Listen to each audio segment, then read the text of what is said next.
कि जैसे अजय सिंह ने चौटाला साहब की पीठ में छुरा घोंपने का काम, गद्दारी करने का काम किया, वैसे दुष्यंत चौटाला भी अजय सिंह के साथ गद्दारी करेंगे। जनता याद रखेगी ये। जिस तरह से अजय सिंह चौटाला ने ओम प्रकाश चौटाला की पीठ में छुरा घोंपा है, ठीक उसी तरह दुष्यंत चौटाला भी अजय चौटाला की पीठ में छुरा घोंपेंगे। जी हाँ, ये शब्द हैं पिछले कई सालों से सत्ता से दूरी बनाए हुए इनेलो पार्टी के नेता अभय सिंह चौटाला की, जो आज करनाल पहुंचे थे और करनाल में कार्यकर्ताओं के साथ एक मीटिंग ली थी। आपको बता दें कि इनेलो की तरफ से एक कार्यक्रम शुरू किया जा रहा है, जिसमें एक बूथ 10 यूथ को जोड़ने का जो है कार्यक्रम किया जाएगा। तो वहीं हरियाणा की बीजेपी और जेजेपी सरकार पर आपको बता दें कि भ्रष्टाचार के कई आरोप भी उन्होंने लगाए। तो वहीं उन्होंने कहा कि वो मुख्यमंत्री हरियाणा को एक चिट्ठी भी लिखेंगे, जिसमें उन्हें श्वेत पत्र जारी करने के लिए भी कहेंगे। इससे हरियाणा में जितने अभी तक भ्रष्टाचार हुए हैं उसमें जाँच कहाँ तक हुई, कितने लोगों की गिरफ्तारी उसमें हुई। हमारी आप सभी से अपील रहेगी कि इस वीडियो को शेयर भी ज़रूर कीजिए। आपको बता दें कि साथ ही साथ उन्होंने ये भी कहा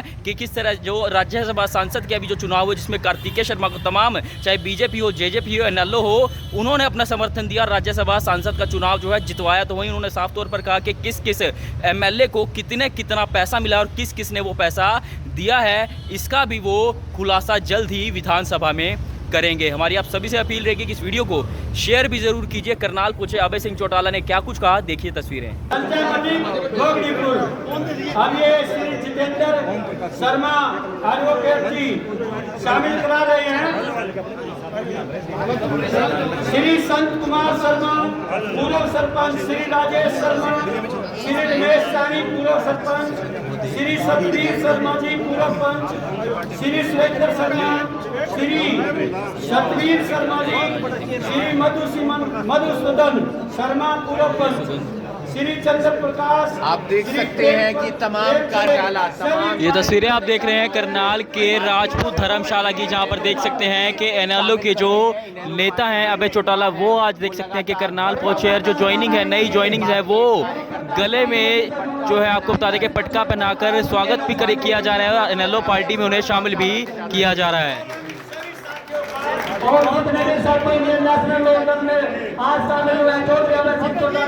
कार्यकर्ता मीटिंग चल रही है, किस तरीके से रिस्पांस मिल रहा है और आगे पार्टी का क्या विजन है? हमने अपने जिलों के कार्यकर्ताओं के सम्मेलन रखे और विशेष रूप से उनके जुम्मे एक काम लगाया जा रहा है। 3 वर्ष में जिस तरह से प्रदेश में घपले और घोटाले हुए हैं, अब समय है सही कि सरकार की पोल जो है गांव में भी, शहर के वार्ड में भी और कस्बे में खोली जाए। अब लोग सरकार से दुखी है, परेशान है। जहां हम इनकी पोल खोलने का काम करेंगे, वहीं अपना संगठन जो है एक बूथ 10 यूथ के नाम पे खड़ा करेंगे और हर गांव के अंदर हर हमारे सेल का एक अध्यक्ष बनाएंगे, उसके साथ एक जनरल का अध्यक्ष बना करके 20 लोगों की एक बड़ी टीम खड़ी करेंगे, जिससे पार्टी का संगठन मजबूत होगा। और उन लोगों की आगे जिम्मेवारी यही रखेंगे कि जो बेकायदियाँ प्रदेश में होगी, हम उन 20 लोगों को व्हाट्सएप के माध्यम से, मैसेज के माध्यम से सारी जानकारियाँ उपलब्ध कराएंगे और उनसे कहेंगे कि भी आप अपने गांव के अंदर, अपने शहर के वार्ड के अंदर, अपने कस्बे में, मोहल्ले में लोगों की इन बात की जानकारी दो, जागृति पैदा करो। उसके साथ साथ 25 तारीख को जोई साहब का जन्मदिन है, फतेहाबाद में मनाने जा रहे हैं, उसकी जिम्मेदारी पार्टी के कार्यकर्ताओं की लगा रहे हैं। हम मुख्यमंत्री को अब एक चिट्ठी लिखूंगा कि जो अब तक घोटाले हुए हैं, आप उसके ऊपर श्वेत पत्र जारी करो। आप बताओ प्रदेश की जनता को कि जो घोटाले हुए इनमें कौन कौन लोग दोषी हैं, आपने उनके खिलाफ क्या कार्रवाई करी। अगर मुख्यमंत्री का कोई सही जवाब नहीं आया इसमें, तो फिर हम स्वयं जो है हमारे साथियों की, सबकी जो हमारे 90 प्रभारी हैं, उनकी ड्यूटी लगाएंगे, जो हल्के के एक गांव में, वार्ड में, कस्बे में जाकर के लोगों के सामने उन घपले और घोटालों की पोल खोलने का काम करेंगे। करनाल में खुद के अंदर इतने बड़े घोटाले हुए, जिसको आप लोगों ने स्वयं उजागर किया, मैंने आपको उदाहरण के तौर पे बताया था, यहाँ पे आपके एक तहसीलदार था जिसको मुख्यमंत्री ने सस्पेंड किया था। हम तो ये मानते थे कि उसके खिलाफ कार्रवाई हो, लेकिन उसको बहाल करके गुड़गांव लगा दिया और गुड़गांव में उसको 6 जगह का चार्ज दे दिया कि गुड़गांव करनाल में तो मैंने कम लूटा है, यहाँ बड़ी लूट करके हमें हमारा हिस्सा पहुँचाने का काम। कार्तिकेय शर्मा भी राज्यसभा सांसद बने, आप आरोप लगा रहे हैं लगातार बहुत लोगों को पैसा चढ़ा है, किस किस को पैसा कितना चढ़ा? वोट तो आपने भी कार्तिकेय शर्मा को दिया।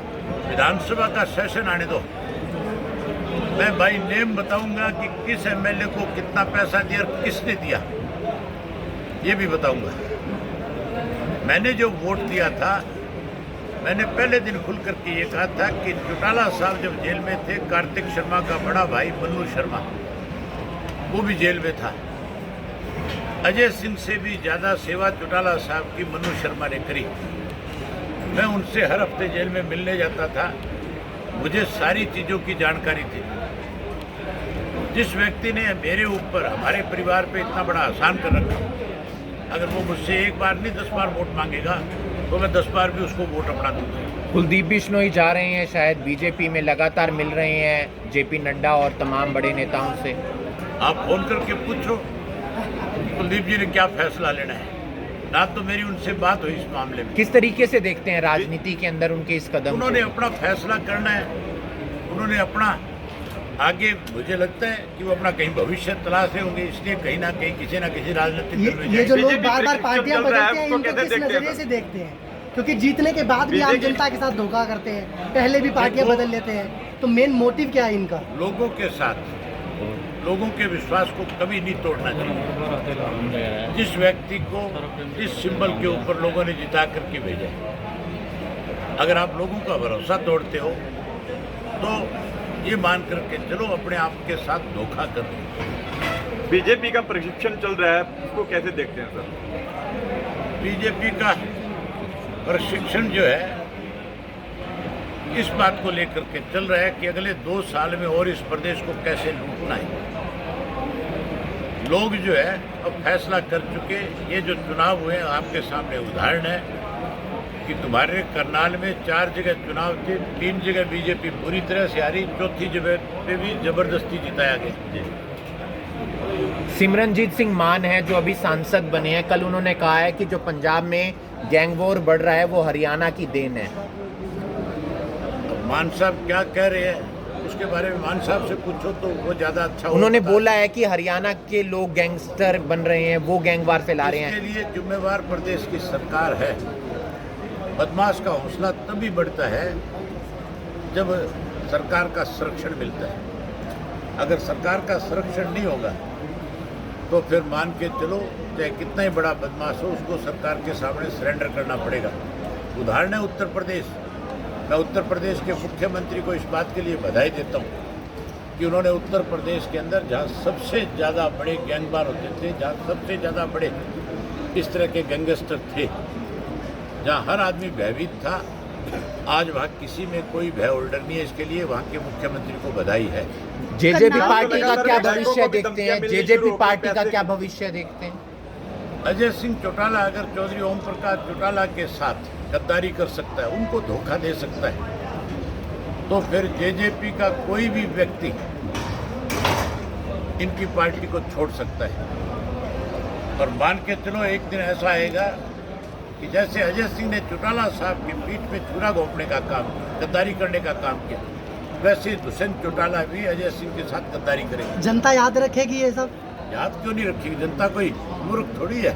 थोड़े टाइम के लिए तो जनता को बरगलाया जा सकता है, विधायकों को लंबे समय तक नहीं। विधायकों को लगातार धमकी मिल रही है सर, 4-5 विधायकों की सुरक्षा। मैं कह रहा हूँ कि सरकार नाम की चीज नहीं है, जंगल का राज है। लुटेरे हैं, राज थोड़ा ही है। तो प्रदेश को लूटने में लगे हुए, कमीशन पे चल रहा है पूरा प्रदेश। सीएम सिटी के अंदर रोजाना भ्रष्ट अधिकारी पकड़े जा रहे हैं, और हरियाणा के बारे में आप क्या कहेंगे? और इसमें सीएम चुप हैं। अब मान के चलो अगर सीएम चुप है तो फिर सीएम ने भी कहीं ना कहीं उन लोगों के ऊपर अपना हाथ रखा हुआ है। अदरवाइज चीफ मिनिस्टर को सख्त होना चाहिए। रोज मुख्यमंत्री जी कहते हैं कि मैं भ्रष्टाचार खत्म करना चाहता हूँ। अगर खत्म करना चाहते हैं तो यहाँ का तहसीलदार बहाल होने की बजाय आप ये मान करके चलो घर बैठता निलंबित हो जाता नौकरी से, ठीक। लेकिन उसको बहाल करके 6 जगह का चार्ज गुड़गांव का दिया, जिससे उसने और ज़्यादा बड़ी लूट की। गुड़गांव में और घोटाले सामने आए, नगर निगम का घोटाला काम लगाता हूँ, अमृत योजना के तहत पैसा करनाल में आया हुआ है जी। आप पत्रकार साथी हो, आप रोजाना इन सब चीज़ों के दफ्तरों में जाकर के जानकारी लेते हो कि पैसा कहाँ खर्च हो रहा है।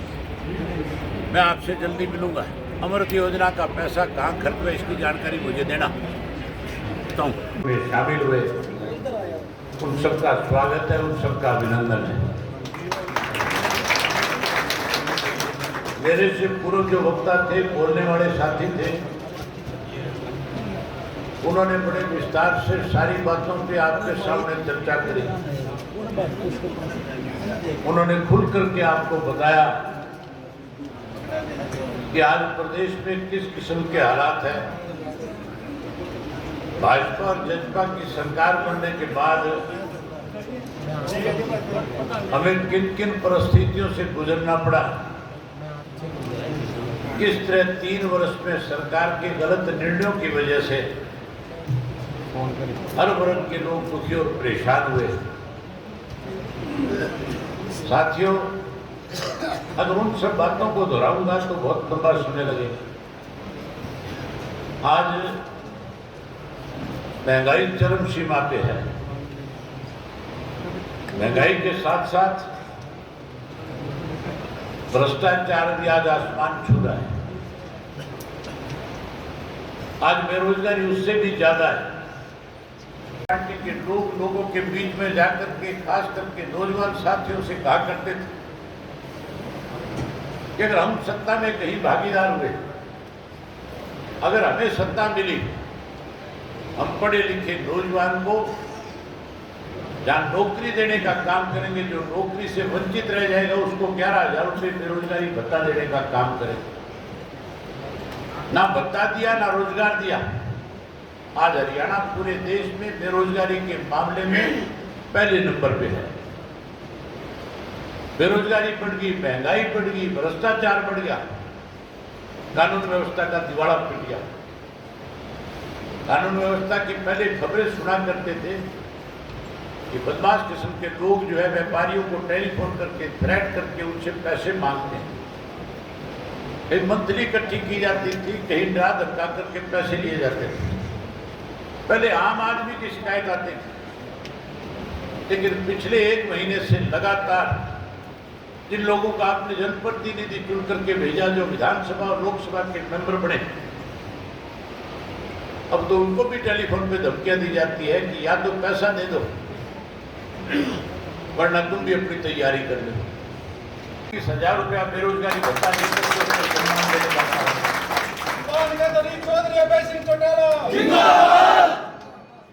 जहाँ ये काम करेंगे, वहीं आपसे भी एक उम्मीद करेंगे कि आप अपने अपने गांव में, अपने अपने शहर के वार्ड पे एक बूथ और 10 यूथ को पढ़ाने का काम करोगे। आप लोग बड़ी संख्या में चौधरी देवीलाल के प्रति अपने श्रद्धा सुमन अर्पित करने के लिए जहाँ कहीं पार्टी की तरफ से रैली का आयोजन का फैसला किया जाता है, सम्मान दिवस का हजारों लाखों की संख्या में पहुंचते हो। अब की बार फतेहाबाद में मना रहे हैं, पिछली बार जींद में मनाई थी। जब जींद में हम चौधरी देवीलाल का सम्मान दिवस मना रहे थे तो कांग्रेस, भाजपा, जनता के लोग कह रहे थे कि इनकी सम्मान दिवस रैली जो है खराब हो जाएगी, इंडियन नेशनल लोकदल पार्टी का भविष्य खत्म हो जाएगा। लेकिन साथियों, लाखों लोगों ने चौधरी देवीलाल के सम्मान दिवस में इकट्ठा होकर के जहाँ उन लोगों का मुंह बंद करने का काम किया, वही अपने संगठन की ताकत दिखाने का